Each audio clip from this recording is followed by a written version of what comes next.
Eu percebi que aquele menino estava pedindo socorro sem dizer uma palavra. Gleice, pode me chamar de Renata, sou professora do ensino fundamental. O relato que vou contar aconteceu há alguns anos. E até hoje, quando lembro daquele menino, me pergunto quantas crianças passam por situações parecidas sem que ninguém consiga enxergar os sinais. Antes de começar, quero deixar claro que os nomes foram trocados.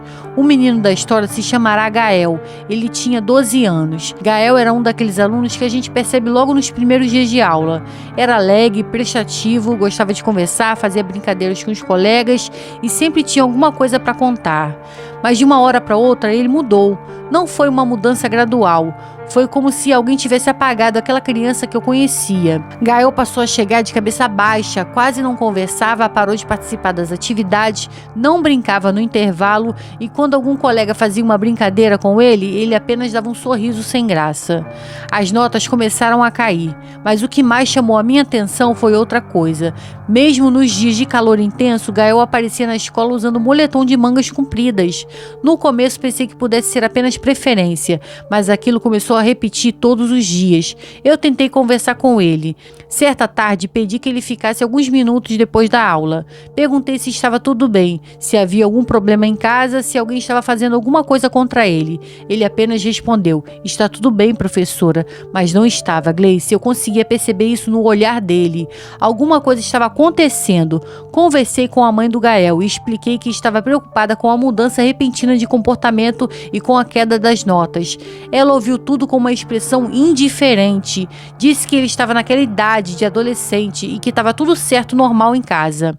Eu saí daquela conversa ainda mais preocupada, até que alguns dias depois, durante o intervalo, um dos melhores amigos do Gael veio correndo até mim.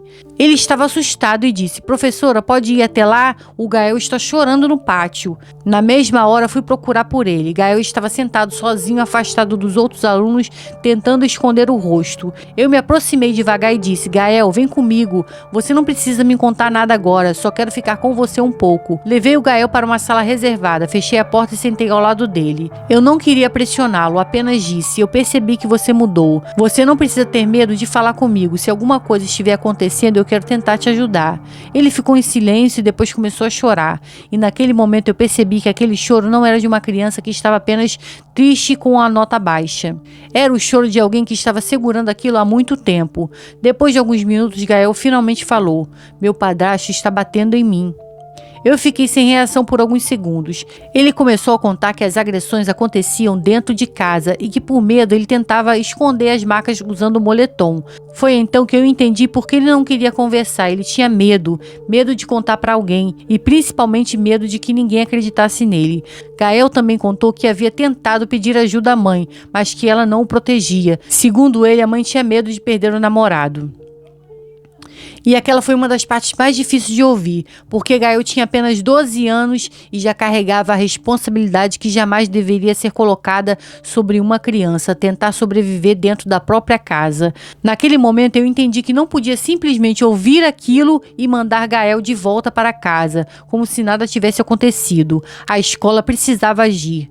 A situação foi encaminhada pelos responsáveis da escola aos órgãos competentes de proteção à criança e ao adolescente, para que Gael pudesse ser protegido e receber o acolhimento necessário. Eu não vou contar detalhes do que aconteceu depois para preservar a identidade dele, mas posso dizer uma coisa: aquela experiência mudou completamente a maneira como eu passei a observar os alunos. Porque nem toda criança que sofre vai chegar chorando e pedir ajuda. Se você é pai, mãe, professor, vizinho, familiar ou convive com crianças, fique atento aos sinais. Uma mudança repentina de comportamento pode ser um pedido de ajuda.